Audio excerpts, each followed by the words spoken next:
বাগেরহাটের মোল্লাহাট উপজেলার কামার গ্রামে বাংলাদেশ খেলাফত মজলিসের দায়িত্বশীল আলেম উলামা ও এলাকার গণ্যমান্য মুরব্বীদের নিয়ে এক ঈদ মেহমানদারি ও মতবিনিময় সভা অনুষ্ঠিত হয়েছে।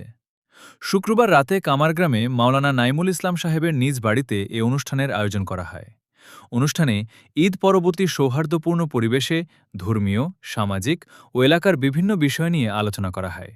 এ সময় উপস্থিত ছিলেন মাওলানা আবু হানিফ নুমান, মাওলানা আনিসুর রহমান, হাফেজ মিজানুর রহমান, মুফতি ইউনুস আলী, মুফতি আব্দুল কাদের, মাওলানা কামাল উদ্দিন, কামারগ্রাম ৫ নম্বর ওয়ার্ডের ইউপি সদস্য রেজাউল হক রেজা, মুমিন মুন্সি, উপজেলা কৃষক দলের সাধারণ সম্পাদক কালিম মুন্সিসহ বিভিন্ন পর্যায়ের আলেম উলামা, রাজনৈতিক ব্যক্তিবর্গ ও এলাকার মুরব্বীগণ উপস্থিত ছিলেন।